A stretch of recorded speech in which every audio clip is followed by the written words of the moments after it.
आपल्यावर जर निस्वार्थ प्रेम केलं असेल ना, तर ते आपल्या पॅरेंट्सकडून आपल्याला मिळालेलं असेल किंवा आपल्या पॅरेंट्सने आपल्याला केलं असेल किंवा ॲज अ पॅरेंट्स म्हणून सुद्धा आपण आपल्या मुलांना देऊ करत असालच अर्थातच. कारण आपण एक पॅरेंट्स आहोत आणि आपल्या मुलांवर प्रेम करणं हे प्रत्येक पॅरेंट्सचं किंवा प्रत्येक पालकाचं हे हक्काचं आणि एक पूर्ण असं एक स्वप्न असतं, आनंद असतो आणि त्या आनंदाला कुठेच काही कमी नसते किंवा या आनंदाला अजून उधाण यावं असं प्रत्येक पालकाला वाटत असतं. तर नमस्कार, मी Anita Panchal, clinical hypnotherapy, child counsellor, parenting expert आणि NLP प्रॅक्टिशनर.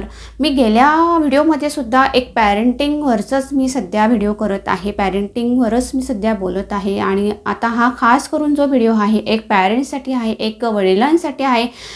गेल्या व्हिडिओमध्ये सुद्धा एक पॅरेंट्स म्हणून किंवा एक बाप म्हणून मी जगू कसा हा एक टॉपिक तुमच्यासाठी मी घेऊन आले होते आणि त्याच रिलेटेड हा सुद्धा एक दुसरा टॉपिक मी तुमच्यासाठी शेअर करणार आहे. त्या व्हिडिओमध्ये जर तुम्ही हा व्हिडिओ माझा पहिल्यांदा बघत असाल तर नक्कीच तुम्ही आधी त्या व्हिडिओला आवर्जून बघावं. त्यामध्ये सुद्धा एक सायकोलॉजिकल काय इश्यूज आपल्या पॅरेंट्सच्या लाईफमध्ये येत असतात किंवा आपल्या मुलांच्या लाईफमध्ये येत असतात, तर आपण पॅरेंट्स म्हणून पुढे कसं एक जर्नी आपण चालू करावी ह्या रिलेटेड सविस्तर माहिती त्या व्हिडिओमध्ये दिलेली असेल. परंतु त्याआधी सर्वात प्रथम मात्र माझ्या या चॅनलला सबस्क्राईब करायला अजिबात विसरू नका आणि लाईक करायला अजिबात विसरू नका. कारण तुम्हाला असे पॅरेंटिंग रिलेटेड, सायकोलॉजिकल रिलेटेड किंवा इतर मानसिक आजार असतील किंवा चाइल्ड काउन्सिलिंग रिलेटेड असेल तर अशा वेगवेगळ्या टॉपिकवरती व्हिडिओ माझ्या या चॅनलवर उपलब्ध असतात आणि त्याचं नवीन म्हणजे सर्वात आधी तुम्हाला नोटिफिकेशन मिळावं हा त्यामागचा उद्देश असतो. तर नक्कीच तुम्ही माझ्या या चॅनलला सबस्क्राईब करावं एवढीच मात्र विनंती आहे. तर आपला टॉपिक आपण कंटिन्यू करूयात.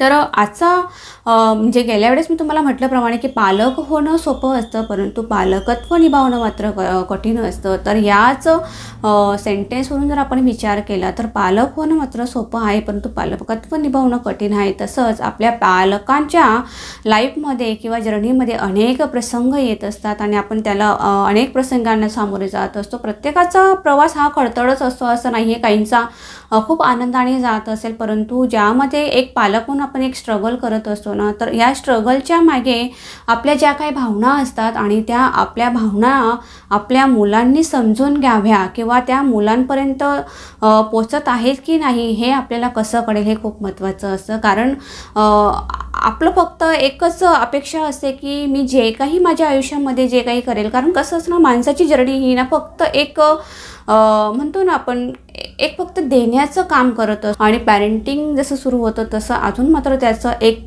कंटेंट डबल होत असतो. कारण आपण आपल्यासाठी न जगता आपण इतरांसाठी जगायला सुरुवात करत असतो आणि आपलं पालकत्वाची खरी जी काही जर्नी आहे ना ती इथपासून सुरू होत असते. ज्यावेळेस आपलं मूल आपल्याला आपण जन्माला घालत असतो आणि आपलं मूल जन्माला आल्यानंतरची जी जिम्मेदारी आपल्यावर येत असते एक पालक म्हणून, तर तो एक खडतर प्रवास असेपर्यंत म्हणजे मुलांचं एज्युकेशन असेल किंवा त्यांचं लाईफ सेटल होईपर्यंत असेल किंवा आपलं म्हातारपण येईपर्यंतचं असेल, हा प्रवास मात्र चालू असतो आणि ह्या प्रवासात मात्र अनेक अडथळे किंवा अनेक चांगले अनुभवसुद्धा आपल्याला येत असतील. तर असेच काही आधी मात्र एक छोटंसं तुम्हाला एक स्टोरी फॉर्ममध्ये तुम्हाला सांगण्याचा प्रयत्न करेन की पालक होणं किती सोपं आहे परंतु पालकत्व निभावताना आपल्याला कुठे आपण काही गोष्टी मिस करून टाकतो किंवा काही गोष्टी आपल्या अनुभवाला येणार असतात परंतु आपण त्याला ॲक्सेप्ट करत नाही किंवा आपल्याला तेवढा वेळ त्या वेळेसाठी देऊ शकत नाही. तशी एक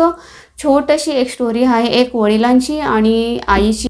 नॉर्मल पॅरेंट्ससारखेच त्यांचीसुद्धा अपेक्षा असतात की त्यांनीसुद्धा आई वडील व्हावं आणि त्या आई वडील होताना त्यांचा मुलाचा सांभाळ त्यांनी करावं. तसंच त्यांना एक मुलगी होते आणि खरंच ते खूप छान एज्युकेटेड असतात, खूप सुंदर त्यांचं एक छोटासा संसार चालू असतो आणि त्या संसारामध्ये एंट्री होते त्यांच्या एका मुलीची.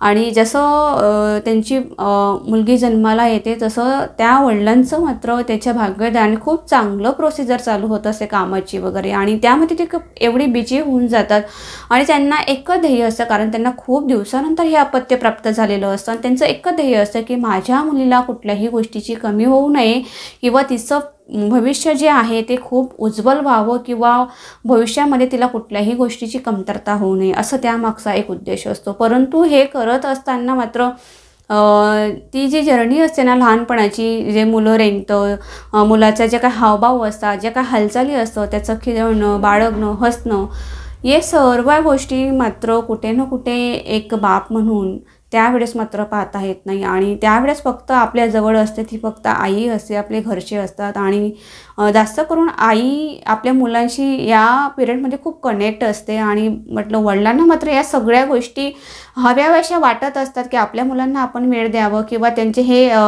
एक सुखाचे क्षण आपल्याला सुद्धा अनुभवता यावेत, परंतु काही कारणामुळे तसा तो बापसुद्धा बाहेर असतो आणि जसं जसं ते मूल थोडं रेंगायला लागतं, वाढायला लागतं, हळूहळू तिला बोलता व्हायला लागतं, तसं ती वडिलांची मात्र आठवण करत असते आणि त्यांची खूप आतुरतेने वाट बघत असते की आता माझे वडील येतील, माझ्याबरोबर खेळतील, मला काहीतरी खेळणे आणतील, खाऊ आणतील आणि ते वडील मात्र असं करत करत त्या मुलीच्या मनामध्ये म्हणजे तिच्या जी चाइल्ड सायकोलॉजी असते ना ती वडिलांच्या बाबतीमध्ये खूप डिफरन्स होत जाते. त्यांच्यामधला जो दुरावा आहे ना तो हळूहळू खूप वाढायला लागतो, कारण तिला खूप उत्सुकता असते की ज्या इतर नॉर्मल मुलांसारखं तिच्या वडिलांनी तिच्यासोबत खेळावं, तिच्याबरोबर शाळेत सोडायला यावं की तिच्याबरोबर राहावं, खेळावं, बाळगावं, कुठेतरी फिरायला घेऊन जावं, परंतु वडिलांना काही कामानिमित्त बाहेर गेले असल्यामुळे मात्र तिथं कुठेतरी एक दरी निर्माण व्हायला लागते आणि हळूहळू जसं जसं ती मुलगी मोठी मोठी व्हायला लागते तसं तसं या वडिलांचा सुद्धा कामाचा व्याप मोठा मोठा व्हायला लागतो आणि वडिलांचं एक ध्येय असतं की मुलीला पाहिजे ते द्यावं, मुलीला पाहिजे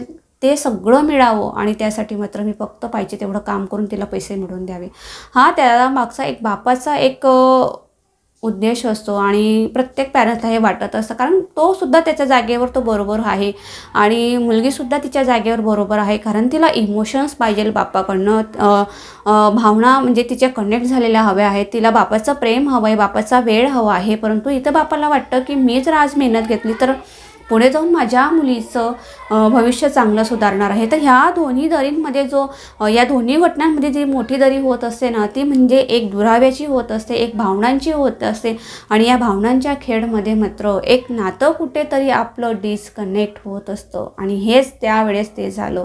जसं ती मुलगी म्हणजे मोठी होऊन सासरी जाते त्यावेळेस मात्र त्या वडिलांना खूप खूप रडायला येत असतं आणि त्यांना त्यावेळेस आठवतं की मी काय मिस केलं, म्हणजे माझ्या मुलीचं जे काही बालपण होतं म्हणजे आता टेक्नॉलॉजी आली आहे, त्यावेळेस कदाचित टेक्नॉलॉजी होती किंवा नव्हती माहीत नाही, परंतु काही गोष्टी त्या मुलीच्या आईने नोट डाऊन त्यावेळेस तिला लेटर म्हणून म्हणजे पाठवत होती. तर ह्या गोष्टी तिच्या म्हणजे त्याच्याकडे ज्या होत्या ना आठवण म्हणून त्याच्या बायकोने पाठवलेल्या त्याच्या मुलीच्या, त्या मात्र त्याने इतकं सांभाळून ठेवलेल्या असतात आणि त्या मुली गेल्यानंतर मात्र हे पुन्हा ते बालपण तो एक रिजनरेट करत असतो, त्याचं एक म्हणतो ना इमेज तो सगळं तिचा बालपणाचं घालवत असतो आणि त्यावेळेस मात्र त्याला खूप आणि खूप रडायला येत असतं. तर असं कुठे काही गोष्टी होत असतात, परंतु ज्यावेळेस ही मुलगी सासरी जाते परंतु तिच्या मनामध्ये या गोष्टी कदाचित येत नसतील, कारण तिला असं वाटत असतं की आपले वडील आपल्याशी कुठेतरी खूप तुटत चालले आहेत किंवा आपल्याशी कुठे डिस्कनेक्ट होत चालले आहेत असं तिला नेहमी वाटत असतं. परंतु ज्यावेळेस ती सासरी जात असते त्यावेळेससुद्धा तिला कुठेतरी भरून येतं की मला खूप माझ्या वडिलांशी बोलायचं होतं, मला खूप माझ्या वडिलांनी या गोष्टी दाखवायच्या होत्या किंवा अशा अनेक गोष्टी काही असू शकतात. तर अशा अनेक गोष्टींच्या माध्यमातून आपल्या लाईफमध्ये सुद्धा अशा गोष्टी घडत असतात, कारण आपण आपलं आयुष्य हे फक्त आणि फक्त आपल्या मुलांसाठी घालवत असतो, परंतु त्यामध्ये सुद्धा आपल्या मुलांना काय अपेक्षा आहेत आपल्याकडनं हे सुद्धा आपण बघणं गरजेचं आहे. कारण या रिलेटेड आमच्याकडे सुद्धा काही गोष्टी खास करून पॅरेंट्सकडनं आपल्याला म्हणजे एक कंप्लेंट असते, खास करून मदर्स असेल म्हणजे आई असेल तिच्याकडनं असते, कारण शाळेतनं किंवा ट्युशनमध्ये इतर गोष्टींमध्ये बिझी असतात आणि घरी येऊन मात्र त्यांना वेळ हवा असतो त्या आपल्या वडिलांचा आणि वडील आल्यानंतर मात्र मुलं जर समोर बसलेले दिसले तर वडिलांना कदाचित काही गोष्टी आवडत नाही की मुलं असे बसलेले काय आहेत, पण त्यामागची जी भावना आहे किंवा त्यामागचं जे त्यांचं जे काय उद्दिष्ट आहे ते मात्र वडिलांना दिसत नाही, कारण कुठे ना कुठे ते तुमची वाट बघत असतील हा थॉट मात्र त्यावेळेस वडिलांच्या मनामध्ये अजिबात येत नाही. त्यांना एवढंच माहिती असतं की मुलांच्या हातात मोबाईल आहे, मुलांच्या जवळ TV जवळ ते बसून आहेत, परंतु असंही असू शकतं ना की तुम्हाला एवढा वेळ होत आहे तर मुलं कदाचित तुमची वाट बघत असतील. त्यावेळेस तुमचं एकच काम आहे की तुम्ही त्या मुलांजवळ फक्त 2 मिनटं 5 मिनटं येऊन त्यांच्याशी बोला. दिवसभरातलं जे काही लेखाजोखा आहे ते त्यांना विचारा, किंवा त्यांनी जेवण केलं की नाही, किंवा तुमच्यासाठी ते थांबले आहेत का, असं ॲटलिस्ट एकदा तरी विचारा. अशी कंप्लेंट मात्र आमच्याकडे बऱ्याचदा येत असते. तर यामागे सांगण्याचा एकच उद्देश आहे, जर तुम्ही कितीही बिझी असाल किंवा तुमचं कितीही बिझी शेड्यूल ठेवलं असाल ना, तर थोडासा वेळ देणं मुलांसाठी खूप गरजेचं आहे. कारण काही मुलं आहे ना अशा आहेत ना, दिवसभर आई आणि वडील दोघंही बाहेर असतात, परंतु ते दिवसभरामध्ये काय करतात नाही करतात हे त्यांनाच माहिती असतं. कारण शहरामध्ये असल्यामुळे सगळी फ्लॅट सिस्टीम असल्यामुळे मुलं आपल्या आपल्या घरात फक्त त्यांच्याकडे चावी दिली गेलेली असते आणि त्यांचं जेवण घरात बनवून ठेवलेलं असतं, किंवा एखादं मेळ त्यांच्या घरात किंवा आजी आजोबा कोणी ग्रँडपॅरेंट्स असतील ते राहतात. परंतु त्यानंतर त्यांचं जे काही मानसिक स्थिती असते ना, विचारांची देवाणघेवाण झाली पाहिजे, ती मात्र कुठेतरी खुंटत असते. कारण त्यावेळेस त्यांच्याजवळ त्यांना जे सांगायचं असतं, त्यांना जे एक्सप्रेस व्हायचं असतं, त्यावेळेस मात्र त्यांच्याजवळ असं कोणी नसतं. आणि मग त्यावेळेस मुलांचं जे काही मानसिकता आहे ती मात्र कुठे ना कुठे डॅमेज व्हायला लागते. आणि आपल्याला असं वाटतं की मुलं कुठेतरी आपल्याशी काही गोष्टी शेअर करत नाही आहेत, किंवा आपल्यापासून काहीतरी गोष्टी लपवत आहेत. तर ह्या गोष्टी मात्र सुरुवात इथून होत असते. ज्यावेळेस आपण ज्यावेळेस आपल्याला काहीतरी सांगायला येत असतं, ते छोटं असताना आपण त्याच्या काही गोष्टी ऐकत घेत असतो, तर त्यावेळेस आपल्याला त्या खूप चांगल्या वाटत असतात आणि मुलांनाही ते सांगायला आवडत असतं. त्यावेळेस काय होत होतं, यामध्ये एकच दृष्टिकोन असतो की आपण मुलांचं जे काय ऐकत असतो ना, ते आपल्याला खूप हवंसं वाटत असतं आणि गोड वाटत असतं. कारण ते मुलं त्यावेळेस लहान असतात, बोबडे बोलत असतात, आणि त्यावेळेस मुलांनासुद्धा एक्साइटमेंट असते की त्यांनी आपल्याला काहीतरी येऊन सांगावं आणि आपण त्याच्यावर प्रतिक्रिया म्हणजे रागाने आणि प्रेमाने करावी, आणि आपण तेच प्रतिसाद मुलांना देत असतो. तर त्यावेळेस मात्र जे आपलं बॉन्डिंग असतं ना, ते खूप सुंदर असतं, चांगलं असतं, आणि एक निर्भयपणे मुलं आपल्याशी व्यक्त होत असतात. परंतु हे जर मोठं झाल्यावर जर काही तुम्हाला, कारण मुलं कधी बदलत नसतात, हळूहळू कालांतराने त्यांच्यामध्ये बुद्धिमत्ता क्षमता चेंज होत असते, त्यांचे शारीरिक बदल होत असतात, परंतु त्यांची जी आपल्या जवळची वागण्याची जी मानसिकता आहे ना, ती तशीच ते बघायला प्रयत्न करत असतात. जसं मूल एखाद्या वेळेस सपोज आता एखादा मुलगा जर घरी येऊन आला असेल, जर आता तो टीनेजमध्ये असेल, 7वी 8वीचा मुलगा असेल, आणि त्याने तुम्हाला अचानक येऊन सांगितलं की मी शाळेत आज गेलो होतो, परंतु शाळेत येताना मी मधली सुट्टीमध्ये दांडी मारली आणि माझ्या मित्रासोबत बाहेर बाजारात गेलो किंवा कुठेतरी फिरायला गेलो असं जर म्हटलं, तर मात्र तुमची प्रतिक्रिया याच्यावर काय असेल?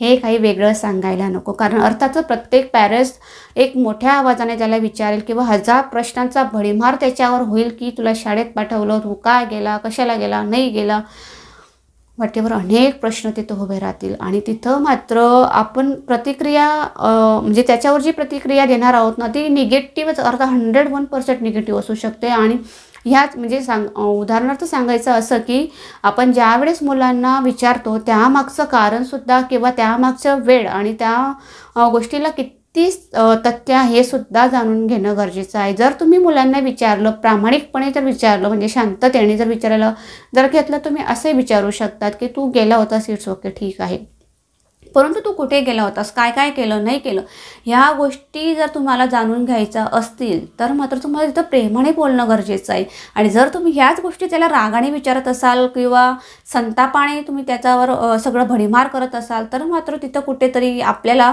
हवे ते आन्सर आपल्याला मिळू शकतच नाही. It not possible. ओके, तर अशा काही गोष्टी आपल्या लाईफमध्ये सुद्धा होतात आणि आपल्या मुलांकडनं डिस्कनेक्ट होण्याचं कारण इथूनच सुरुवात होते. अर्थातच मुलगा सांगणारच नाही तुम्हाला, त्यावेळेस मात्र तो एकदम शांत राहणं पसंत करेल किंवा त्यावेळेस मात्र तो कुठेतरी निघून जाणं पसंत करेल. ह्या गोष्टी तिथं होऊ शकतात. तर यावेळेस असं न होऊ देता आपल्याला जर काही गोष्टी आपल्या मुलांकडनं जाणून घ्यायचं असेल, ऐकून घ्यायचं असेल, तर त्यांच्या वेळेनंसुद्धा आपल्याला स्मार्ट होता येणं गरजेचं आहे. असं म्हणत नाही की तुम्ही त्याला ओरडू नका किंवा मोकळीक सोडा किंवा बाहेर जाऊ द्यायला तुम्ही त्याला परमिशन द्या, अजिबात नाही.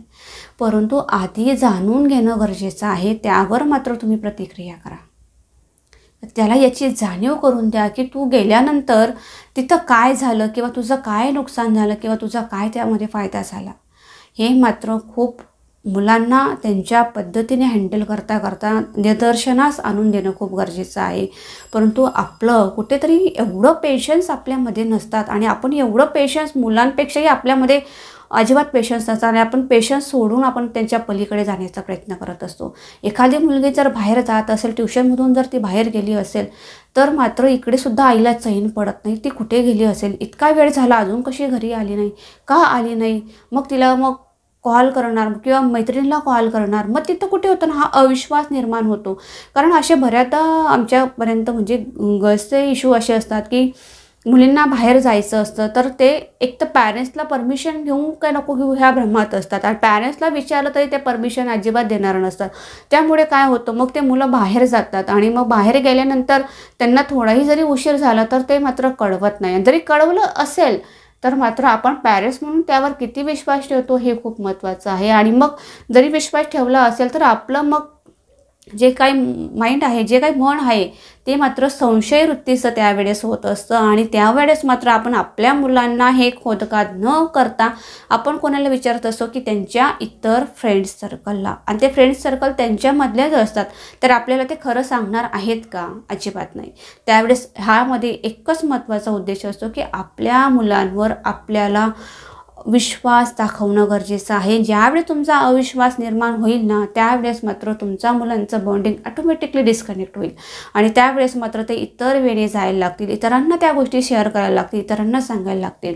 तर अशा पद्धतीने अनेक गोष्टी आपल्या लाईफमध्ये घडत असतात आणि आपलं सुद्धा एक बॉन्डिंग होणं सुद्धा गरजेचं आहे. ज्यावेळी तुमचं बॉन्डिंग तुमच्या मुलांशी होईल ना, ते ऑटोमॅटिकली तुम्हाला तुम्ही न विचारता तुमच्याशी शेअर करतील. असे अनेक पॅरेंट्स आहेत, अनेक मुलं आहेत की ह्या संवाद न होण्याच्या कारणामुळे बिथरत चाललेले आहेत. अनेक मुलं बाहेरच्या सवयी त्यांना लागलेल्या आहेत. अनेक मित्रमैत्रिणीमध्ये ज्या काही गैरप्रकार होत असतात त्या होऊ नये जर असं तुम्हाला वाटत असेल ना, तर तुम्ही तुमचे मुलांचे पालक न बनता मैत्री त्यांच्याशी करण्याचा नक्कीच विचार करावा. कारण हा माझा एक आवर्जून कळकळीची विनंती आहे. कारण आता जे सध्या मुलांमध्ये चाललेलं आहे ते ह्याच गोष्टींमुळे होत आहे की मुलांना संवाद साधायचा असतो, मुलांना बोलायचं असतं, परंतु आपल्यामधला पालक त्यांच्यासमोर येतो आणि त्यावेळेस मात्र ते कुठे आपल्याशी बोलते होत नाही आणि बाहेरच्या बाजूने या सगळ्या व्यक्त होत असतात. तर असे अनेक माध्यमातून मुलांमध्ये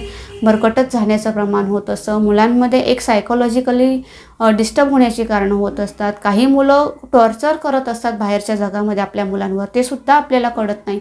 आणि ज्यावेळेस हे प्रकरण खूप मोठे होऊन जातं त्यावेळेस मात्र आपण जर बघायला गेलं तर तोपर्यंत आपल्या मुलांचं एक तर मानसिक खच्चीकरण झालेलं असतं किंवा एक तर त्यांचं काहीतरी मानसिक असेल, शारीरिक नुकसान झालेलं असेल किंवा मग त्यावेळेस आपल्याला सुद्धा एक कुठेतरी एक समाजामध्ये आपलीसुद्धा प्रतिष्ठा राखावी किंवा प्रतिष्ठा मलिन होऊ नये असं वाटत असतं. आणि मग आपण मुलांना एक तर दुसऱ्या विचाराने त्यांना एक तर बोलत असतो किंवा आपल्याला खरं माहीत असून सुद्धा आपल्या मुलांना आपण प्रतिसाद देत नसतो. अशा अनेक प्रकारच्या आमच्याकडे घटना घडत असतात.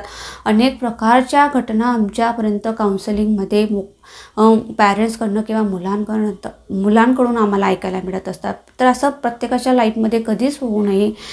कारण हा एक जो रोल आपल्याला मिळाला आहे ना एक पॅरेंट्स म्हणून किंवा एक पाल्य म्हणून, तर ते एक खूप चांगल्या प्रतीने निभावावं. कारण समाज हा आपल्या समाजामध्ये राहणं खूप म्हणजे भाग आहे आणि चांगलंसुद्धा आहे. कारण आपल्या समाजाकडनं इतर गोष्टी मिळतात, परंतु ज्यावेळेस आपल्या काही गोष्टी समाजामध्ये म्हणजे आपल्याला ज्यावेळेस खरंच या गोष्टी हेल्प म्हणून हव्या असतात ना, त्यावेळेस मात्र हेल्प म्हणून मिळत नाही. कारण आजकाल तर एक ट्रेंड झाला आहे, जर एखादी घटना अशी घडली असेल ना तर तो आपला मोबाईल किंवा एक म्हणजे व्हिडिओ माध्यमातून, एक रील्सच्या माध्यमातून असेल किंवा एक काहीतरी पोस्ट करण्याचा हेतूने हे सगळं साठवत असतात, परंतु त्याला हेल्प म्हणून कोणी तिथंपर्यंत जात नसतं. अशा अनेक घटना सर्रासपणे आपण न्यूजला ऐकत असाल किंवा न्यूजपेपरला बघत असाल, तर अशा अनेक गोष्टी घडत असतात. त्यामुळे असं कधी न होऊ देता एक पॅरेंट्स म्हणून सुद्धा आपल्यालासुद्धा वाटतं की दिवसभराचा ताण आपल्याला असतो, आपण पॅरेंट्स म्हणून कुठेतरी एक आपलं एक वेगळं अस्तित्व असलेलं रिलॅक्स मिळावं किंवा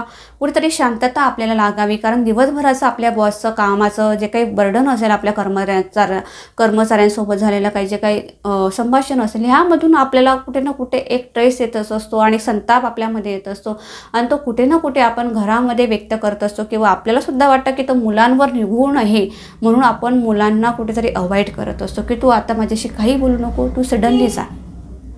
तर असा अनेक प्रकारे आपल्या घरामध्ये होत असतात. तर अशा न होऊ देता भावना आहे ती बाहेरपर्यंत दारापर्यंत सोडून या आणि घरात येताना मात्र तुमची मुलं तुमची वाट बघत असतात, तुमची बायको तुमची वाट बघत असते किंवा तुमचं पूर्ण परिवार तुमची वाट बघत असते. त्या हिशोबाने त्यांच्यापर्यंत प्रचंड नक्की तुमचा जो काही दिवसभराचा ताण असतो ना तो सुद्धा निघून जायला मदत होईल, एवढं मात्र खात्रीने मी तुम्हाला सांगू शकते. कारण प्रत्येकाला वाटत असतं की आपण सुद्धा कुठेतरी व्यक्त व्हावं आणि पुरुषांच्या बाबतीमध्ये हे नेहमीच होत असतं, ते कधीच व्यक्त होत नाही.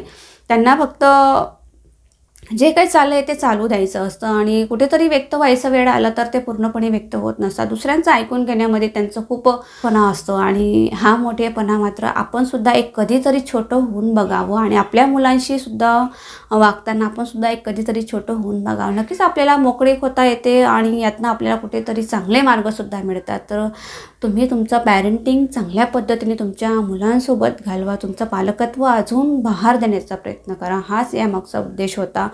आणि अर्थातच आजचे पालक सुजाण पालक आहे, कर्तव्यनिष्ठ पालक आहेत. तर नक्कीच या मागचा उद्देश फक्त एवढाच होता की आपण कुठे काहीतरी करण्याच्या याच्यामध्ये आपलं कुठेतरी भावना डिस्कनेक्ट नाही झाल्या पाहिजे किंवा आपल्या मुलांचं बॉन्डिंग कुठेतरी डिस्कनेक्ट नाही झालं पाहिजे. जर आपल्याला पुढची पिढी घडवायची असेल ना तर आधी आपण सक्षम होणं गरजेचं आहे आणि आपल्या सक्षमवरतीच आपला जो काही परिवार आहे तो उभा होत असतो आणि त्यालाच आपला आधार देत असतो आणि तोच आधार पुढे जाऊन आपल्याला एक बळकटी देत असते. तर हा माझा व्हिडिओ तुम्हाला जराही हेल्पफुल वाटला असेल, आवडला असेल तर नक्कीच माझ्या ह्या चॅनलला सबस्क्राईब करा आणि लाईक करा, शेअर करायला अजिबात विसरू नका. तुमचे काही पॅरेंटिंग रिलेटेड अजून काही प्रश्न असतील तर नक्की आवर्जून विचारा आणि काही हेल्प हवी असेल, सायकोलॉजिकल रिलेटेड असेल, मुलांच्या बाबतीत असेल, पॅरेंटिंग रिलेटेड असेल तर नक्की तुम्ही माझ्या दिलेल्या क्रमांकावर मेसेज करू शकता किंवा कमेंट बॉक्समध्ये जाऊन सुद्धा तुम्ही मला प्रश्न विचारू शकता. तोपर्यंत मात्र नमस्कार.